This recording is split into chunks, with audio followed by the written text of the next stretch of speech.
ওই অন্ধকার কবর তোমার আমাকে বারবার করে ডেকে ডেকে বলে, আনা বাইতুজ জুলমা, আনা বাইতুল ওয়াহদা, আনা বাইতুত তুরাব। আমি বড় একাকির ঘর, আমি বড় অন্ধকার ঘর, আমার কাছে সাথী নাই বাতি নাই, দুনিয়ার কোনো কিছুই নাই। কবর বলে আমি শুধু চিনি আমল, ভালো আমল করে যদি আসতে পারো আমি খবর ভালো আচরণ করব, আর যদি ভালো আমল করে আসতে না পারো কপাল পোড়ার দল। আমি গুনাহগারের লাশটার আমার ডানেও মাটি, বামেও মাটি, সামনেও মাটি, পেছনেও মাটি, উপরেও মাটি, নিচেও মাটি। গুনাহগারের লাশটা এত জোরে চাপ মারবো, এক পাজরের হাড্ডি কিন্তু আর একটা পাজরায় নিয়ে পৌঁছাইয়া দেব। এ দুনিয়ার মুসলমান রে, একটু ঠান্ডা মাথায় চিন্তা করে দেখো, কত মানুষের মরণ কাবার চত্বরে হয়, কত কপালওয়ালা মানুষের মরণ নবীজির রওজা জিয়ারত করা অবস্থায় হয়, কত মানুষের মরণ কাবার পবিত্র জায়গা হয়, মদিনার পবিত্র জায়গা হয়, কত মানুষের মরণ কোরআনুল কারীমের তিলাওয়াত করা অবস্থায় হয়। হযরত উসমান বিন আফফান রাদিয়াল্লাহু আনহু যখন ইন্তেকাল করেন, শহীদ হন, কাফির মুশরিকরা এসে যখন হযরত ওমর উসমান বিন আফফান রাদিয়াল্লাহু আনহুর গায়ে আঘাত করেছেন, তিনি তখন কোরআন তিলাওয়াত করা অবস্থায় ছিলেন। রক্তের প্রথম ফোঁটাটা কোরআনুল কারীমের উপরে পড়েছে। উলামায়ে কেরাম বলেন, এই কোরআন কিয়ামতের ময়দানে আল্লাহর সামনে দাঁড়াবে আর দাঁড়িয়ে বলবে, আল্লাহ তোমার উসমান শহীদ, কেউ সাক্ষী না থাকলেও আমি তোমার কোরআন সাক্ষী হিসেবে দাঁড়াইলাম। এ বাজানরে, দুনিয়ার থেকে তো যাওয়াই লাগবে, বাঁচতেই পারবো না। তবে সাবধান, সবার মরণ কিন্তু এক হয় না। কারো মরণ নামাজের সাজদা অবস্থায় হয়, কারো মরণ কোরআনুল কারীমের তিলাওয়াত করা অবস্থায় হয়, কারো মরণ তো নামাজের সাজদায় হয়, কারো মরণ তো ওয়াজ মাহফিলের ময়দানেও হয়। আবার কত কবল পোড়া মানুষের মরণ মদের বারের মধ্যে হয়, আড্ডার মধ্যে গিয়া হয়, আহারে ডাকাতি করতে গিয়া মরণ হয়, চুরি করতে গিয়া মরণ হয়, জিনা করতে গিয়া মরণ হয়। তোমার আমার মরণ কেমন জানি হয় বলা যায় না। এই জন্য বাজান সাবধান, এই দুনিয়ার তালে পড়ে মালিকরে ভুলে যাও না। উলামায়ে কেরামদের বিরুদ্ধে চক্রান্ত ষড়যন্ত্রে লিপ্ত হয় না। কোরআন ও সুন্নাহর বাহিরে কদম বাড়াইও না। এই দুনিয়ার জমিনে যতদিন বেঁচে থাকবো কোরআনের পথে চলবো, দ্বীনের পথে চলবো, সুন্নাহর পথে চলবো। হারাম রাস্তায় কদম বাড়ায় কোনো লাভ নাই, কোনো লাভ নাই। ওয়াদা করে বিদায় হও, সাহাবায়ে কেরামদের মতো জীবনে কোনোদিন গুনাহ করব না। সাহাবায়ে কেরামদের বড় আমল ছিল, জীবনে কোনোদিন গুনাহ করেন নাই। যদি সাহাবীদের গুনাহ হয়ে যাইতো, সাহাবায়ে কেরাম তওবা করার জন্য পাগল হয়ে যাইতেন। ও মুসলমান, এজন্য সাবধান করে যাই, কোরআন সুন্নাহর বাহিরে কদম বাড়াও না, আর গুনাহের কাজের মধ্যে লিপ্ত হয়ও না। ও সুদখোর বাজান, যারা সুদের মধ্যে লিপ্ত আছো, যারা ঘুষের মধ্যে লিপ্ত আছো, মিথ্যার মধ্যে লিপ্ত আছো, হারাম কাজের সাথে জড়িত আছো, আজকের ময়দান থেকে ওয়াদা করে বিদায় হও। আর হারাম রাস্তায় কদম বাড়াবো না, শয়তানি রাস্তায় কদম বাড়াবো না, জিনার রাস্তায় কদম বাড়াবো না, সুদের কারবার করব না, ঘুষের কারবার করব না। আল্লাহ কারা ওয়াদা করতে তৈয়ার আছো, দুইটা হাত উঁচা করে আল্লাহকে দেখাও, আওয়াজ দিয়ে চিৎকার করে জোরে ডাক দাও আল্লাহ। চোখের পানি ফেলে কান্না করে ডাকো আল্লাহ।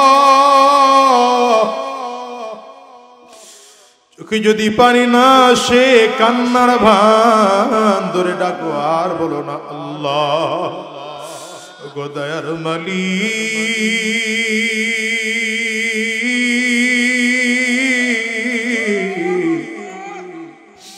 এতগুলো মানুষ দুইটা হাত উঁচু করলাম, ওয়াদা করলাম আর হারাম রাস্তায় চলবো না, আর হারাম রাস্তায় কদম বাড়াবো না, আর শয়তানি রাস্তায় কদম বাড়াবো না। আয় আল্লাহ, কোরআন ও সুন্নাহ অনুযায়ী জীবনটাকে সাজাবো, কোরআন ও সুন্নাহ অনুযায়ী জীবনটাকে সাজাবো। আল্লাহ কোরআন ও সুন্নাহ অনুযায়ী জীবনটাকে সাজাবো। আল্লাহ তুমি কবুল করে নাও, কবুল করে নাও, কবুল করে নাও। আওয়াজ দিয়ে জবান খুলে বলো আমিন। আরো জোরে বলো আল্লাহুম্মা আমিন। আজকের এই কোরআনী মজলিসে, জান্নাতি বাগানে, ঈমানদারদের মজলিসে, আল্লাহ ওয়ালাদের মজলিসে, বিশেষ করে আল্লাহ পাকের জাকিরিন ও শাকিরিন বান্দাদের মজলিসে, যে রব্বে করিম মৌলাই করিম আপনাকে আমাকে আশার বসার তৌফিক দান করেছেন, সে মহান রব্বুল ইজ্জত ওয়াল জালালের দরবারে শুকর আদায় করি। আমরা সকলেই জবান খুলে আওয়াজ দিয়ে চিৎকার করে জোরে সোরে বলি আলহামদুলিল্লাহ। যে আয়াতে কারিমা তিলাওয়াত করেছে, আল্লাহ রাব্বুল আলামিন বলেন, হুয়াল্লাযী বাআসা ফিল উম্মিয়্যিনা রাসূলাম মিনহুম। আল্লাহ বলেন, আমি মূর্খদের মাঝে তাদের মধ্য থেকে একজনকে নবী বানাইয়া মূর্খদের মাঝে পাঠাইলাম। পাঠানোর উপরে নবীকে আল্লাহ তাআলা কি কি দায়িত্ব দিয়েছেন, এর মধ্যে এক নম্বর দায়িত্ব হচ্ছে ইয়াতলু আলাইহিম আয়াতি। নবীর এক নম্বর দায়িত্ব হলো উম্মতকে কোরআনুল কারীমের তিলাওয়াত শোনাবে, শিখাবে। মনে রাখবেন, মানুষের জ্ঞান দ্বীনের পথে চলার জন্য যথেষ্ট না। দ্বীনের পথে চলার জন্য যথেষ্ট না, সহায়ক। জ্ঞান দ্বীনের পথে চলার সহায়ক। এই জন্যে জানোয়ারকে জ্ঞান দেওয়া হয়নি, আর জানোয়ার আল্লাহর কাছে হিসাবের মুখোমুখিও দাঁড়াবে না। পৃথিবীর কোনো জানোয়ার আল্লাহর সামনে কি করবে না? হিসাবের মুখোমুখি দাঁড়াতে হবে না, কারণ তাকে আকল দেওয়া হয়নি। কিন্তু মানুষকে আকল দেওয়া হয়েছে। এই জন্যে মানুষকে আল্লাহর সামনে হিসাবের মুখোমুখি দাঁড়াতে হবে। রব্বে করিম বলেন, ওয়া আম্মা মান খাফা মাকাম রাব্বিহি ওয়া নাহান নাফসা আনিল হাওয়া ফাইন্নাল জান্নাতা হিয়াল মাওয়া। যেই মানুষটার অন্তরে এই চিন্তা আর এই ভয় থাকবে যে রবের সামনে আমাকে দাঁড়াতে হবে, এবং এই চিন্তা করে যেই মানুষটা নিজেকে অসৎ কাজ, নফসকে নিজের খাহেশাত থেকে ফিরিয়ে রাখবে, আল্লাহ বলেন আমি তার ঠিকানা জান্নাত দিয়ে দিলাম। অন্য আয়াতে রব্বে কারীম বলেন, ওয়া আম্মা মান খাফা মাকাম রাব্বিহি জান্নাতান। যে ব্যক্তি আমি আল্লাহকে, আল্লাহর সামনে দাঁড়াইতে হবে চিন্তা করে, ভয় করে, আমি আল্লাহ তাআলা তাকে 2 জান্নাত দিয়ে দেব। আরো জোরে বলা যায় না সুবহানাল্লাহ? তো এই জন্যে আল্লাহ তাআলা আকল দিয়েছেন। এই আকলটা দ্বীনের পথে চলার সহায়ক, কিন্তু আকল দ্বীনের পথে চলার জন্য যথেষ্ট না। হুজুর কি আসবেন? দ্বীনের পথে চলার জন্য যথেষ্ট না। এই জন্য আল্লাহ তাআলা আকলের পাশাপাশি আকলকে পরিচালনা করার জন্য আল্লাহ কোরআন দিয়েছেন। এই ছেলে, এখানে বসে কথা বলো কেন? এটা কথা বলার জায়গা? এখানে আলোচনা চলতেছে না? আর এই রাস্তার কথাগুলো বন্ধ করতে হবে ভাই। আপনারা কথা বলেন, এখানে লোক দাঁড়ান, কোনো আলোচনা হতে পারবে না। এটা দ্বীনি মজলিস, এটা কোরআনী মজলিস, হোক না ছোট, এই মজলিসের দাম আছে।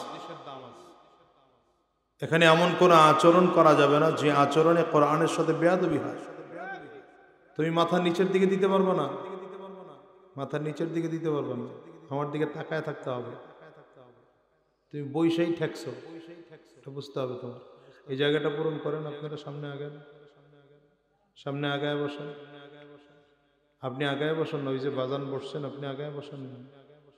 উনি শুনতেছেন না? উনি ওই যে কালো সোয়েটার পরা ওই বাজান শোনে না কথা? আপনি আগান, তাইলে তো হয়।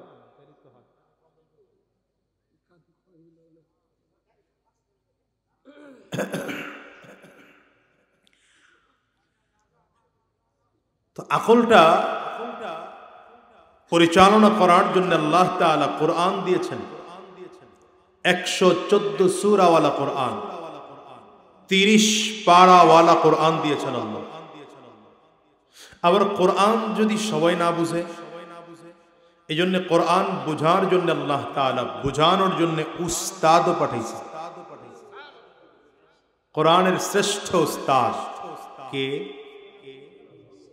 কথা কয় না, দেখছেন সব মুখ বন্ধ করে জিমায় মুরগির মতো আর ওয়াজ শুনতেছে। কোরআনের উস্তাদ কে?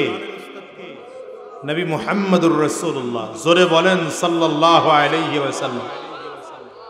এই 2-4 জনের জাগর মাথা নিচের দিকে আছে, মাথা নিচের দিকে থাকবে না।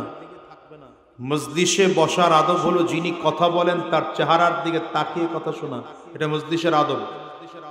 বুঝতেছেন কথা? হ্যাঁ, এটা খেয়াল রাখতে হবে।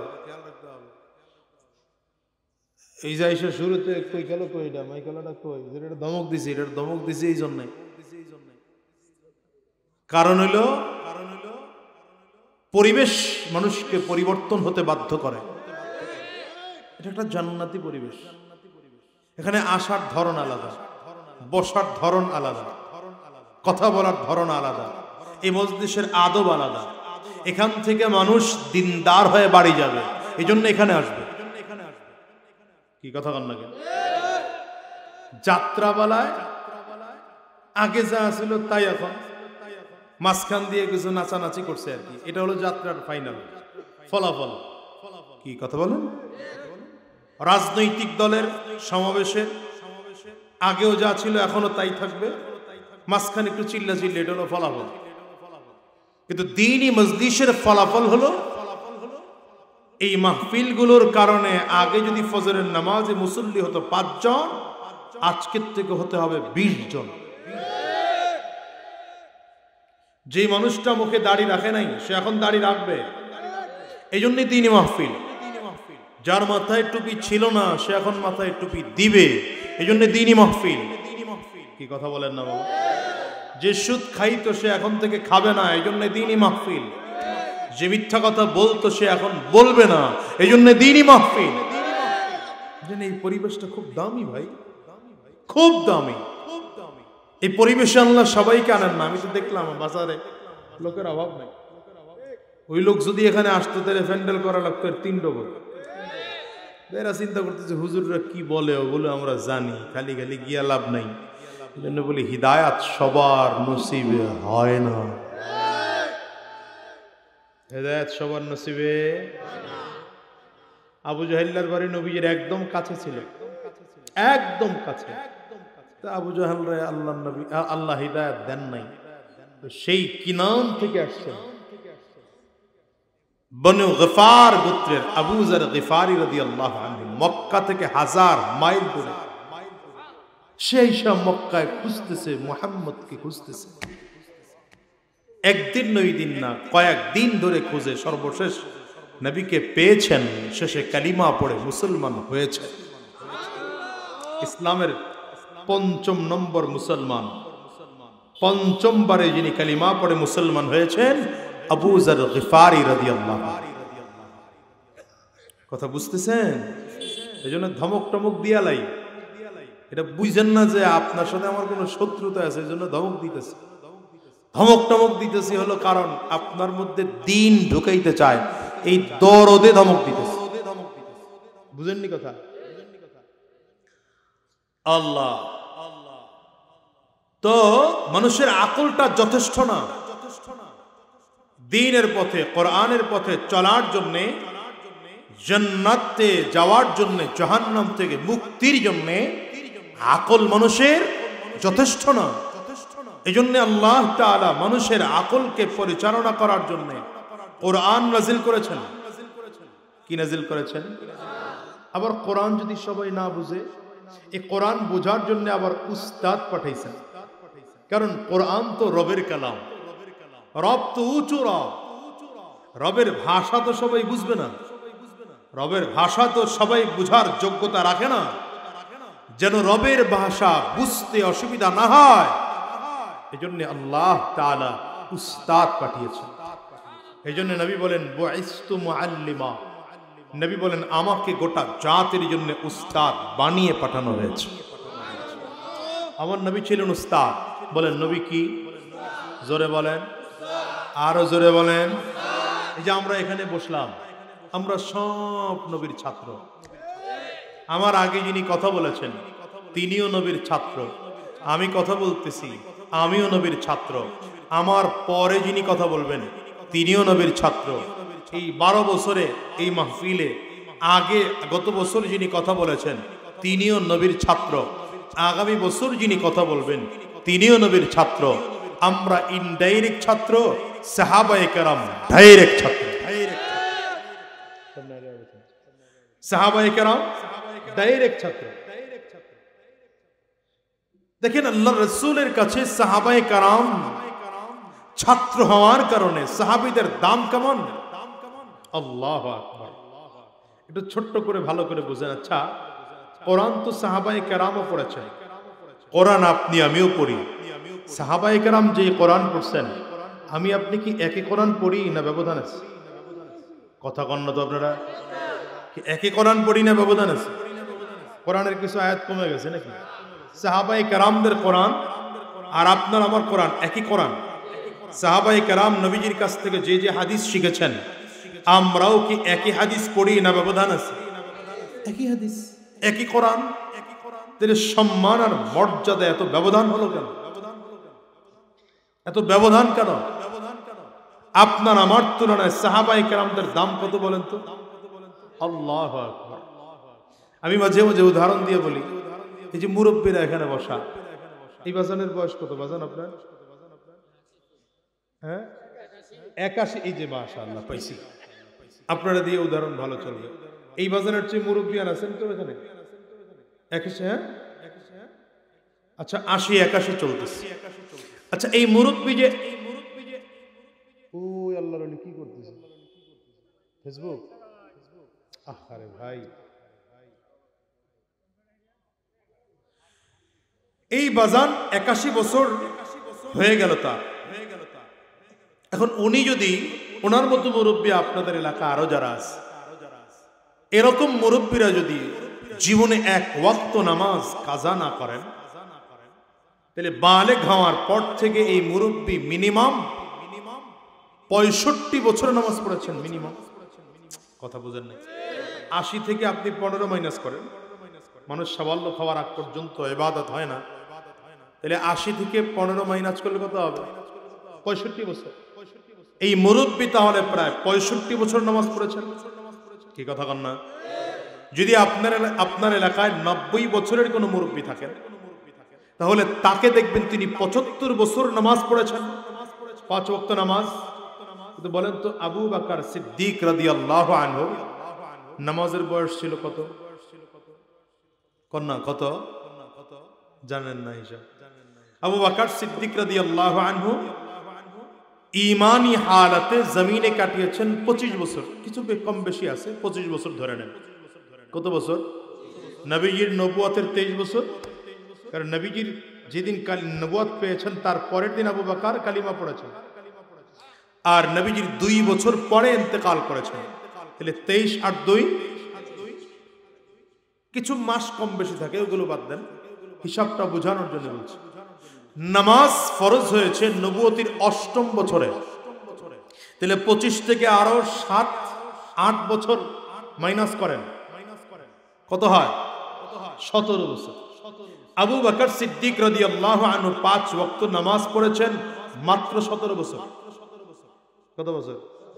কিন্তু ওই মুরব্বী পড়ছে কত বছর? 65 বছর। বুঝেন কথা? তাহলে আবু বকর সিদ্দিক রাদিয়াল্লাহু আনহুর নামাজের তুলনায় সংখ্যার দিক থেকে এই মুরব্বীর নামাজ কম না বেশি? বেশি। কিন্তু যদি কোয়ালিটি তুলনা করেন, যদি কোয়ালিটি তুলনা করেন, এমন মুরব্বীর 5000 মুরব্বীর জিন্দেগির সব আমলগুলো এক পাল্লায় দেন,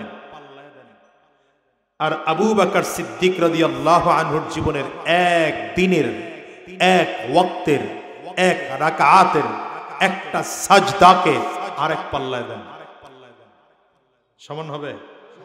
বলেন না বাবা, সমান হবে? এত ব্যবধান হলো কেন? তিনিও নামাজ পড়েন, মুরব্বীও নামাজ পড়েন, আমিও নামাজ পড়ি। আবু বকর সিদ্দিকও যে ইবাদত করেছেন, আমি আপনিও সেই ইবাদত করি। বরঞ্চ তুলনা করলে আবু বকর সিদ্দিক রাদিয়াল্লাহু আনহু এরকম মুরব্বির তুলনায় ইবাদত কম করেছেন। এত কোয়ালিটি কেন? কারণ হলো নবীর সুহবতে থেকে নামাজ পড়েছেন, নবীর সুহবতে থেকে কোরআন শিখেছেন, নবীর সুহবতে হাদিস শিখেছেন। নবীজির সুহবতে থেকে কোরআন আর হাদিস শিখার কারণে আবু বকর সিদ্দিকের দাম বেড়ে গেছে। এ কারণেই তো সাহাবী, এ কারণেই তো তাবিঈন, এ কারণেই তো তাবে তাবিঈন, তাবে তাবিঈন, সাহাবী, তাবিঈন তো কোরআন পড়ার কারণে হয় নাই, বরঞ্চ কোরআনের সাথে সাথে সুহবতের কারণে সাহাবী হয়েছে। নবী না থাকলে সাহাবী হতো না। কথা বলে না? নবী না থাকলে সাহাবী, সাহাবী কাদেরকে বলে? যারা ঈমানি হালাতে নবীকে দেখেছেন, ঈমানি হালাতে জমিন থেকে বিদায় হয়েছে, এরা সাহাবী। বলে না কথা, বলে না কথা? এরা সাহাবী। এক দিনের জন্যও যিনি ঈমানি হালাতে নবীকে দেখছেন, ঈমান গ্রহণ করছেন, কিছুক্ষণ পর ইন্তেকাল করছেন, তারাও সাহাবী।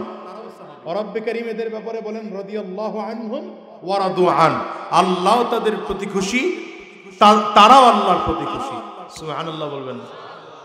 তাহলে কোরআন পড়ার কারণে দামি হয় নাই, বরঞ্চ কোরআনের সাথে সাথে সুহবতের কারণে দামি হয়েছে। ঈমানটা নবীজির সুহবতে এনে গ্রহণ করার কারণে দামি হয়েছে। এবার আসেন, নবী নাই, নবী জমিন থেকে চলে গেলেন। উম্মতের রাহবার কারা? সাহাবায়ে কেরাম। উম্মতের রাহবার কারা? বুঝতেছেন না কথা? উম্মতের রাহবার কারা? সাহাবায়ে কেরাম।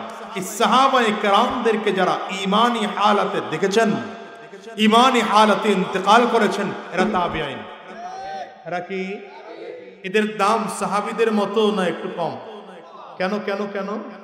নবী পায় নাই, সাহাবী পাইছে। নবী পায় নাই, তাহলে নবী পাওয়ার কারণে দাম বেশি, নবী না পেয়ে সাহাবী পাওয়ার কারণে দাম একটু কম। সোহবত, বুঝে না কথা? সোহবত এটা। নবী চলে গেলেন, সাহাবীও চলে গেলেন, এখন জমিনে আছেন তাবিঈন। তাবিঈনদেরকে যারা ঈমানি হালাতে দেখেছেন, ঈমানি হালাতে ইন্তেকাল করেছেন, এরা তাবে তাবিঈন। নবীজি তিন শ্রেণীর ব্যাপারে গ্যারান্টি দিয়েছেন। খায়রুল কুরুনি করনি, সুম্মাল্লাযীনা ইয়ালুনাহুম, সুম্মাল্লাযীনা ইয়ালুনাহুম। আমি নবীর যুগ হলো আমার সাহাবীর যুগ, সব থেকে শ্রেষ্ঠ যুগ।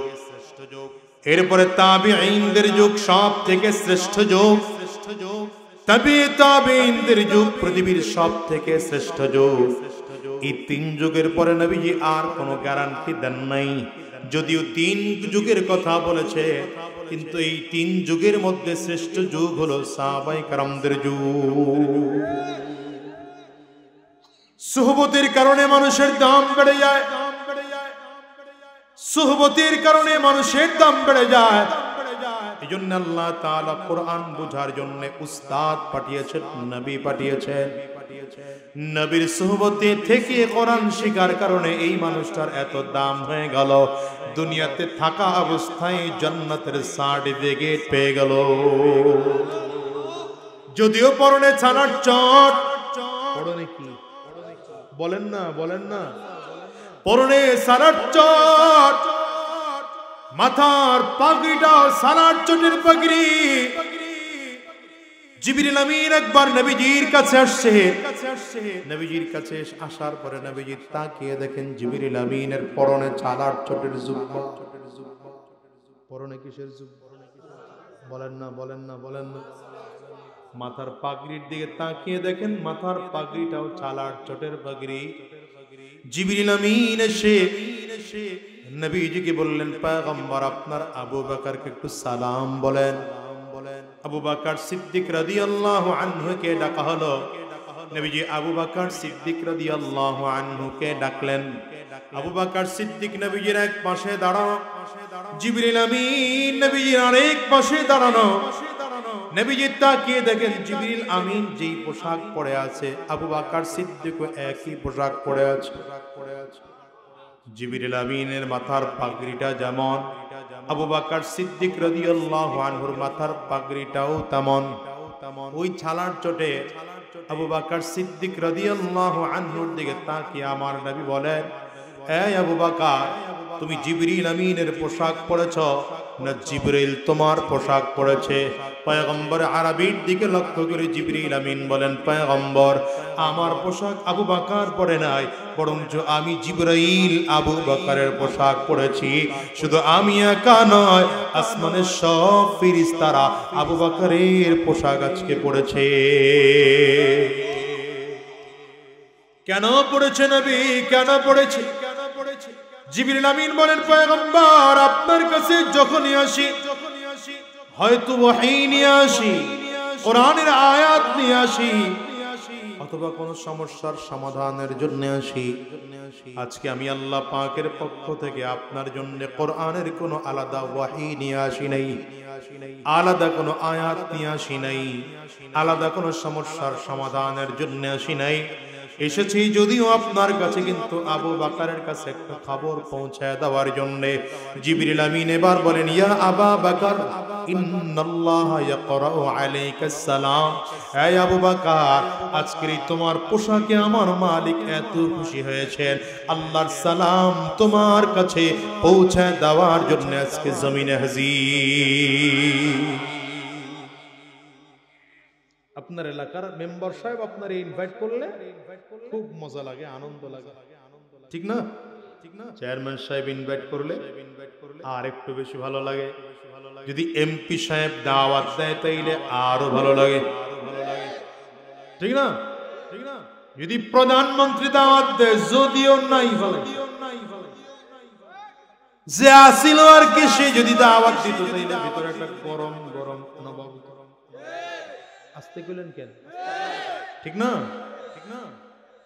কিন্তু বলেন তো, যে আল্লাহ সকল বাদশার বাদশাহ, সকল ক্ষমতার একমাত্র মালিক, সেই আল্লাহ আবু বকরকে সালাম দিয়া পাঠায়, একটা বারের জন্য চিন্তা করেন তাইলে আবু বকর সিদ্দিকের পাওয়ার কেমন।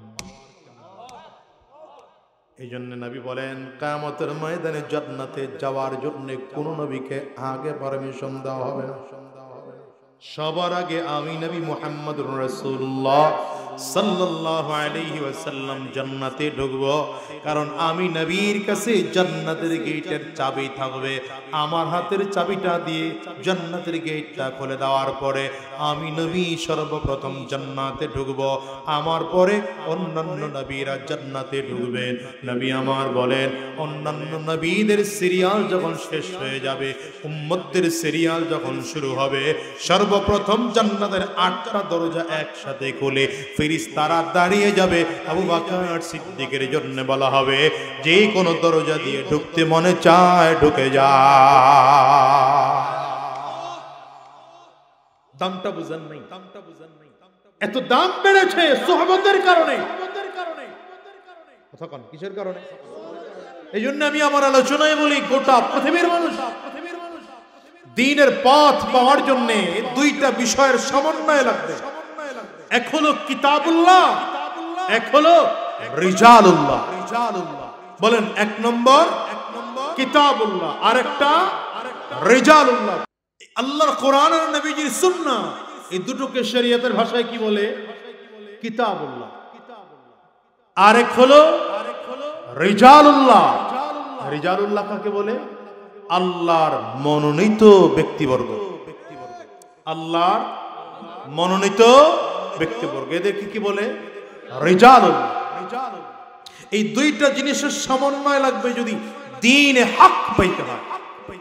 আমাদের সমাজের মধ্যে একদল আছে যারা শুধু কিতাবুল্লাহ নিয়ে পড়ে আছে, রিজালুল্লাহর খবর নেই। আরেক দল আছে শুধু রিজালুল্লাহ নিয়ে পড়ে আছে, কিতাবুল্লাহর খবর নেই। কথা কয় না কেন? একদল হলো বলে কিতাবুল্লাহ আমার কাছে কোরআন আছে আর সহিহ হাদিস আছে, মাযহাব মানা শিরিক, পীর মানা শিরিক। কথা কন না? মাযহাব মানা শিরিক, পীর মানা শিরিক।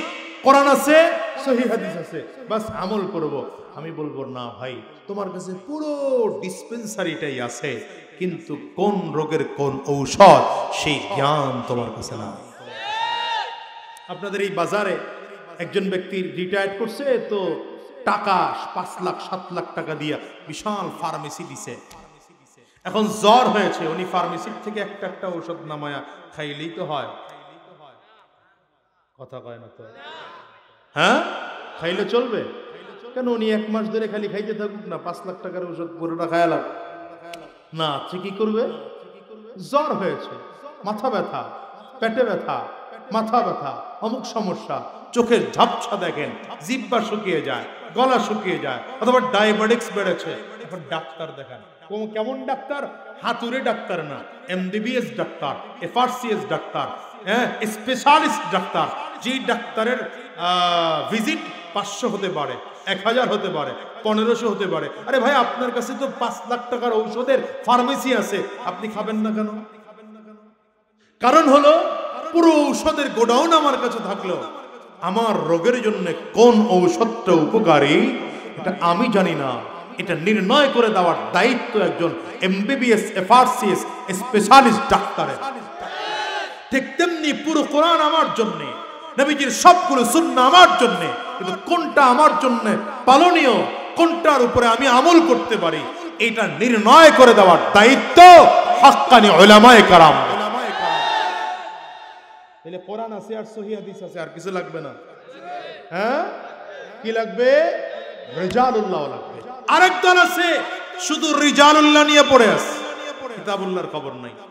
এইজন্য এরা বলে বাবার দরবারে মুরিদ হলে নামাজ রোজার কিছুই লাগে না।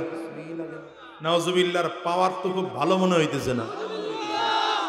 বাবার দরবারে মুরিদ হইলে নামাজ রোজা লাগে না, কি কথা বল না কেন? বাবা নাকি তোমার জান্নাতে ধাক্কায় নিয়ে যাবে, নিজে জান্নাতে যেতে পারবে এমন গ্যারান্টি আছে? কথা বল না কেন? কথা বলেন না কেন? এমন পীর আছে না?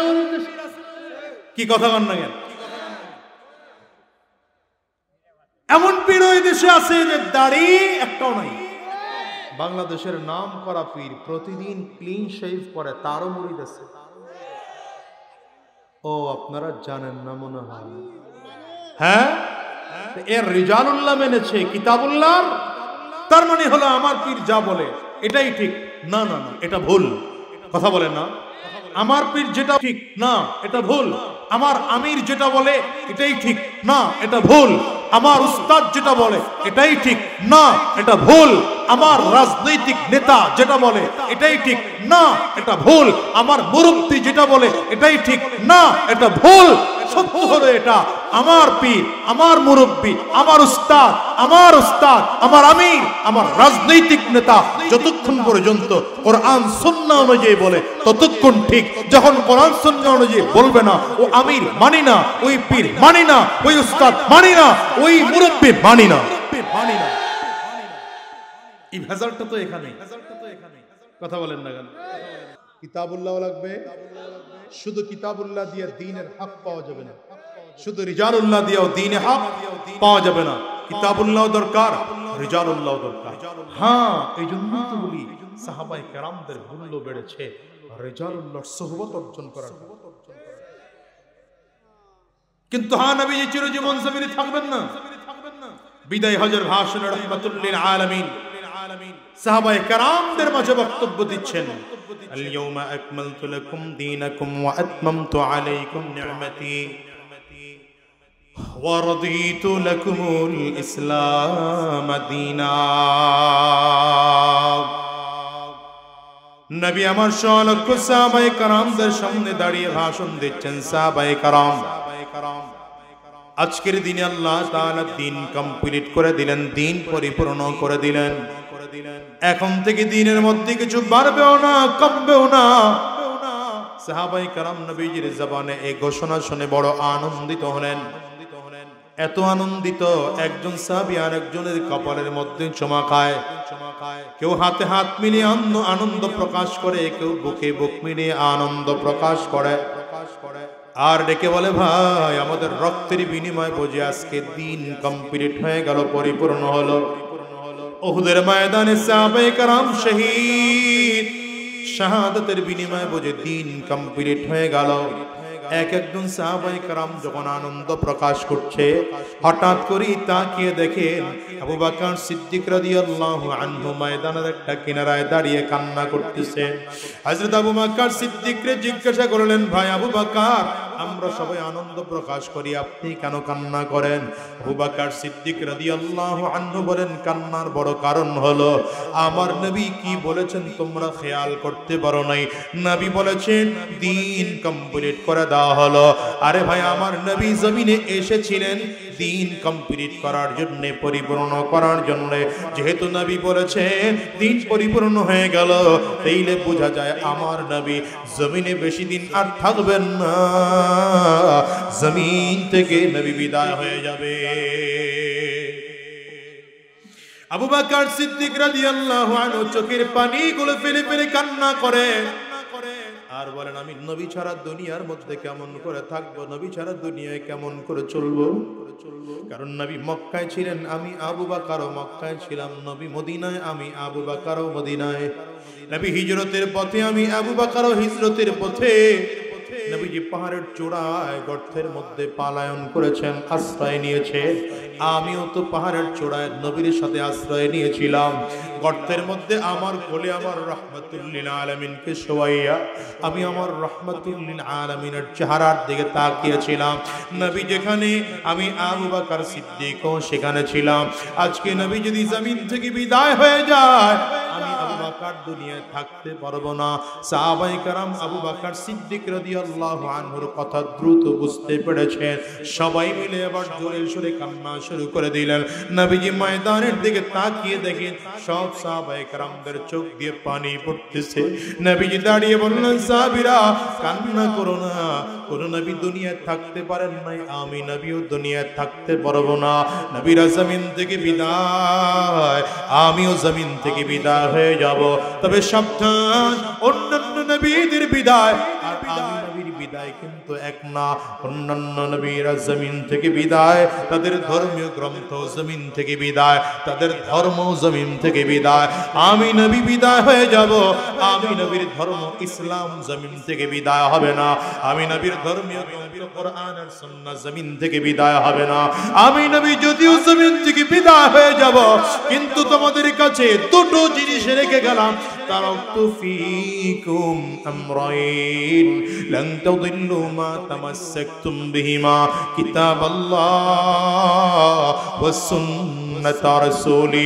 নবী আমার বলেন, আমি নবী জমিন থেকে বিদায় হয়ে গেলাম, তবে তোমাদের মাঝে দুটো জিনিস রেখে গেলাম। এক নম্বর আমার আল্লাহর কিতাব কোরআনুল কারীম রেখে গেলাম। দ্বিতীয় নম্বর আমি নবীর সুন্নাত, সুন্নাতে নববী রেখে দিয়ে গেলাম। এই দুটো জিনিসকে যদি মজবুত করে ধরে রাখতে পারো, নবী বলেন জিন্দেগিতে আর কোনোদিন পথভ্রষ্ট হবে না। এই জন্য বলি ভাই, নবীজির কোরআন আর নবীজির সুন্নাহ কিন্তু আজও আছে। এই মুসলমান ভালো করে খেয়াল করেন, বাংলাদেশের সংবিধান এই মাত্র 53 বছরে 36 বার সংশোধন করা হয়েছে, কিন্তু আমার আল্লাহর কোরআন 1450 বছর পর্যন্ত একটা আয়াত পরিবর্তন করার দরকার হয় নাই, একটা শব্দের পরিবর্তন করার দরকার হয় নাই, একটা অক্ষর জের জবর পেশ নোক্তার পরিবর্তন করার দরকার হয় নাই। এর দ্বারা বোঝা যায় এটা দুনিয়ার কোনো মানুষের কালাম নয়। এটা কার কালাম? আঙ্গুলটা উঁচা করে চিৎকার করে জোরে আওয়াজ করে বলেন, আওয়াজ করে চিল্লায় বলেন কার কালাম? আরো জোরে বলেন কার কালাম? সংবিধান তো মানুষের আকল দিয়ে তৈরি করা। আকল তো কখনো বাড়ে, আকল তো কখনো কমে। এই জন্য মানুষের সংবিধান মানুষের বানানো। সংবিধান সংশোধনের প্রয়োজন হয়। আমার আল্লাহ পাকের আকল তো এমন নয়, আল্লাহ পাকের আকল বাড়েও না কমেও না। আজ থেকে শুরুতেই আমার আল্লাহ পাকের আকল যেমন ছিল, বলেন তো আল্লাহ পাকের জ্ঞান এখন কমেছে বেড়েছে নাকি? যেমন তেমনই আছে। আমার আল্লাহ তাআলার ইলমের ধারে কাছেও আমরা কেউ যেতে পারবো না। ও মুসলমান, সেই রব্বে কারীম তো তার নিজের জ্ঞান দিয়ে আল্লাহ কালাম নাজিল করেছেন। ওই কালামের মধ্যে কোনো সন্দেহ থাকতে পারে না, ওই কালামের মধ্যে কোনো সন্দেহ নাই। এই জন্য রিজালুল্লাহর পরিবর্তন হয়েছে, কিতাবুল্লাহর পরিবর্তন হয় নাই, সুন্নতে নববীর পরিবর্তন হয় নাই, কোরআনের পরিবর্তন হয় নাই। এই জন্য বলি রাহমাতুল লিল আলামিন যখন রিজালুল্লাহ ছিলেন, নবীজি জমিন থেকে বিদায় নিয়ে গেলেন, রিজালুল্লাহর দায়িত্ব পালন করেন সাহাবায়ে কেরাম। কিতাবুল্লাহর পরিবর্তন হয় নাই, সাহাবায়ে কেরাম জমিন থেকে বিদায় নিলেন, রিজালুল্লাহর দায়িত্ব পালন করেন তাবিঈন। কিতাবুল্লাহর পরিবর্তন হয় নাই, রিজালুল্লাহর দায়িত্ব পালন যখন তাবিঈন চলে গেলেন, কিতাব রিজালুল্লাহর দায়িত্ব পালন করেন তাবিঈন। কিতাবুল্লাহর পরিবর্তন হয় নাই, তবে তাবিঈন জমিন থেকে বিদায় নিলেন, রিজালুল্লাহর দায়িত্ব পালন করেন আইম্মায়ে মুজতাহিদিন চলে গেলেন, তারাও জমিন ছেড়ে চলে গেলেন। কিতাবুল্লাহর পরিবর্তন হয় নাই, রিজালুল্লাহর দায়িত্ব পালন করেন উলামায়ে মুতাকাদ্দিমিন, তারাও জমিন ছেড়ে বিদায় নিয়ে চলে গেলেন। কিতাবুল্লাহর পরিবর্তন হয় নাই, রিজালুল্লাহর দায়িত্ব পালন করেন উলামায়ে মুতাআখিরিন, কিন্তু তারাও জমিন ছেড়ে চলে গেলেন। কিতাবুল্লাহর পরিবর্তন হয় নাই। বাংলাদেশের সিচুয়েশনে যদি কথা বলি, তাইলে বাংলাদেশের মানুষকে দ্বীন শেখানোর জন্য দ্বীনের দাওয়াত দিতেন হাফিজ জি হুজুর রাহমাতুল্লাহি আলাইহি, চলে গেলেন আল্লাহর বান্দা। কিতাবুল্লাহর পরিবর্তন হয় নাই। আরে হাফিজ জি হুজুর রাহমাতুল্লাহি আলাইহি, সদর সাহেব হুজুর রাহমাতুল্লাহি আলাইহি এদেশের মানুষকে দ্বীনের দাওয়াত দিতেন, চলে গেলেন, তারাও জমিন ছেড়ে চলে গেলেন, কিন্তু কিতাবুল্লাহর পরিবর্তন হয় নাই। বাংলাদেশে এমন একটা সময় ছিল, শাইখুল হাদিস আল্লামা আজিজুল হক রাহমাতুল্লাহি আলাইহি এদেশের মানুষকে দ্বীনের দাওয়াত দিয়ে দিয়ে দিয়ে মানুষকে দ্বীনের দিকে ডাকতেন। মুফতি আমিনী রাহমাতুল্লাহি আলাইহি মানুষকে দ্বীনের দিকে ডাকতেন। চরমনায়ের কালমানিক সৈয়দ ফজলুল করিম রাহমাতুল্লাহি আলাইহি মানুষকে দ্বীনের দিকে ডাকতেন, চলে গেলেন। আল্লাহর বান্দারা জমিন ছেড়ে বিদায় নিয়ে গেলেন। কিতাবুল্লাহর পরিবর্তন হয় নাই, রিজালুল্লাহর দায়িত্ব পালন করে আল্লামা শাহ আহমদ শফি রাহমাতুল্লাহি আলাইহি, আল্লামা জুনাইদ বাবু নগরী রাহমাতুল্লাহি আলাইহি। যুগের পরিবর্তনে তারাও নাই, আজ আমরা মুরব্বি হারা, কিন্তু কিতাবুল্লাহর পরিবর্তন নাই। এখন এই যুগে যারা তোমাদেরকে দ্বীনের রাস্তায় ডাকে, ওই আল্লামা মামুনুল হক তেজস্বী ভাষা দিয়ে দ্বীনের পথে ডাকে। মুফতি সৈয়দ ফয়জুল করিম দরুদি কণ্ঠে মানুষকে দ্বীনের দিকে ডাকে। হায়রে মুফতি সৈয়দ রাজাউল করিম মানুষকে দ্বীনের দিকে ডাকে। আল্লামা সাজিদুর রহমান সাহেব মানুষকে দ্বীনের দিকে ডাকে। এই দেশের উলামায়ে কেরামেরা তোমাদেরকে দ্বীনের পথে পথে পথে বড়ে ডাকে। এই কিতাবুল্লাহর কিন্তু এখনো পরিবর্তন হয় নাই। কিয়ামত পর্যন্ত কিতাবুল্লাহর পরিবর্তন হবে না। এমন হবে বড়রা নাই, এখন আমরা এই চেয়ারগুলোতে বসেছি। আমি তো মাঝে মাঝে বলি কাব্বারানি মাউতুল কুবারা, এই চেয়ারগুলোতে তো আসার আমরা বসার যোগ্যতা রাখি না। বড়রা জমিন থেকে চলে গেলেন, তাই আমরা এই চেয়ারগুলো এসে দখল করেছি। এমন একটা সময় আসবে আমরাও জমিন ছেড়ে চলে যাব, আমাদের পরবর্তীতে কেউ এমন কোন চেয়ারে বসে মানুষকে দ্বীনের কথা শোনাবেন। কিন্তু সাবধান, আল্লাহর কিতাবের পরিবর্তন নাই, কোরআনের পরিবর্তন নাই, সুন্নাহর পরিবর্তন নাই। এজন্য বলে যেই বাজান উলামায়ে কেরামদের সঙ্গী গ্রহণ করো, উলামায়ে কেরামদের সাথিত্ব গ্রহণ করো। বেঈমানি রাস্তায় চলে যেও না, শয়তানের ধোঁকায় পড়ে যেও না, হারাম রাস্তায় কদম বাড়াইও না। কয়দিন দুনিয়া থাকবা বলো ভাই? আজ আসো, আগামীকালকে দুনিয়ায় বাঁচবো এমন কোনো গ্যারান্টি নাই। আমি তো প্রায় বলি বাজার, এই দুনিয়া আসার সিরিয়াল আছে, যাওয়ার কিন্তু কোনো সিরিয়াল নাই রে ভাই। এই দুনিয়া আগে দাদা আসে, তারপরে বাবা, তারপরে সন্তান। যাওয়ার সময় মনে হয় দাদা দুনিয়ায় থাকে, নাতি জমিন থেকে বিদায় হয়, বাবা দুনিয়ায় থাকে, সন্তান জমিন থেকে বিদায় হয়। বলেন তো বাজান, আপনার আমার ক্ষেত্রে এমন হতে পারে কি পারে না? আজকের এই মজলিসটার মধ্যে কত মানুষ যেন আছে যাদের ঘরেও মা নাই, যাদের ঘরেও বাবা নাই। আমি আজাদিও তো একজন মা হারা সন্তান। এ বাজান রে, এই মজলিসে কার কার ঘরে মা নাই একটু হাতটা উঁচা করে দেখা। বাবা কার কার ঘরে নাই আপনারাও হাতটা উঁচা করে একটু দেখান। হাতগুলো তুলে রাখেন। আমার যুবকেরা তাকিয়ে তাকিয়ে দেখুক মা হারা মানুষগুলোর চোখ দুটো কেমন করে লাল হয়ে যায়। বাবা হারা মানুষগুলোর চোখ দুইটা কেমন করে লাল হয়। এই মানুষগুলো হাত তুলেছে, এদের কারো ঘরের মধ্যে মা নাই, কারো ঘরে বাবা নাই,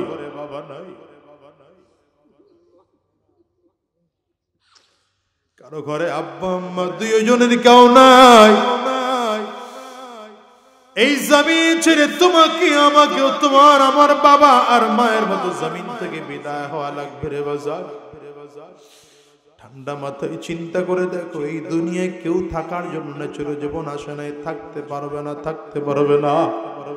ওই অন্ধকার কবর তোমার আমাকে বারবার বারবার করে ডেকে ডেকে বলে, আনা বাইতুজ জুলমা, আনা বাইতুল ওয়াহদা, আনা বাইতুত তুরাব। আমি বড় একাকীর ঘর, আমি বড় অন্ধকার ঘর, আমার কাছে সাথী নাই, বাতি নাই, দুনিয়ার কোনো কিছুই নাই।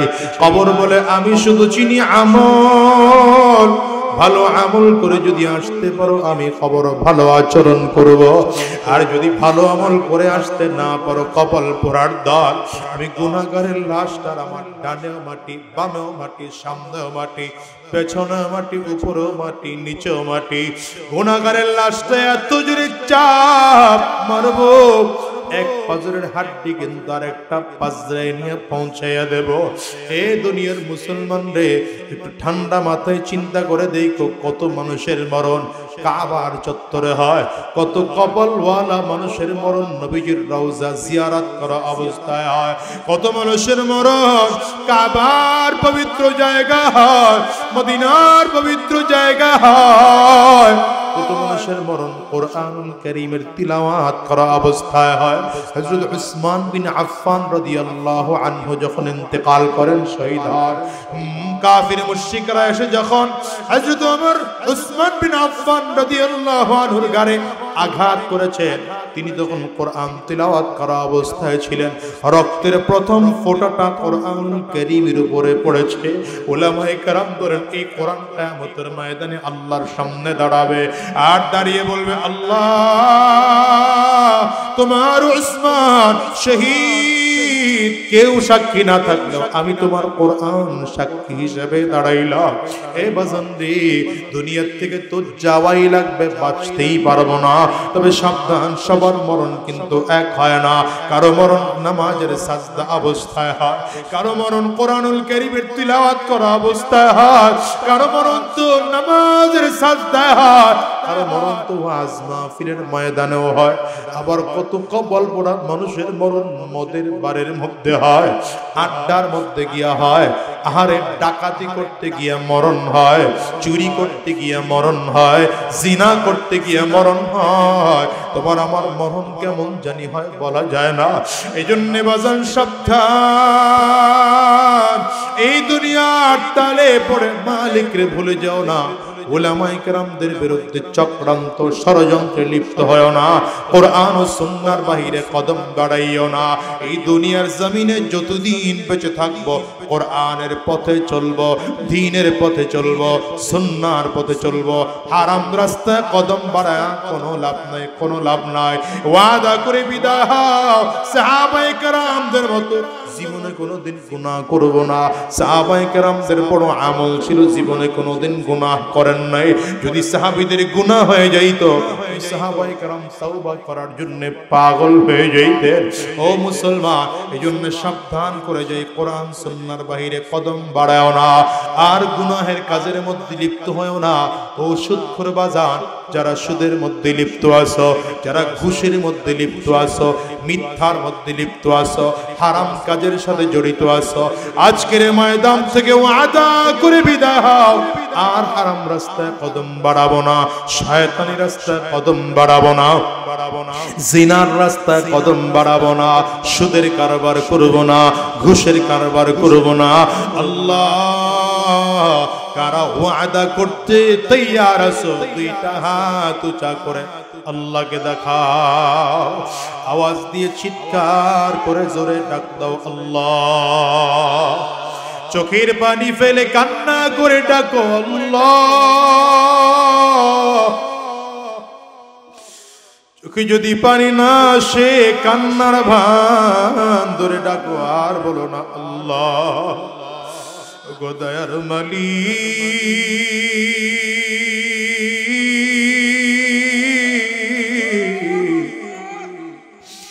এতগুলো মানুষ দুইটা হাত উঁচু করলাম, ওয়াদা করলাম আর হারাম রাস্তায় চলবো না, আর হারাম রাস্তায় কদম বাড়াবো না, আর শয়তানি রাস্তায় কদম বাড়াবো না।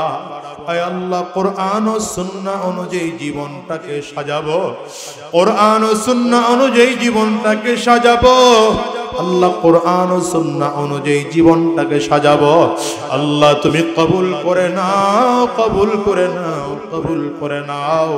আওয়াজ দিয়ে জবান খুলে বলো আমিন। আরো জোরে বলো আল্লাহুম্মা আমিন।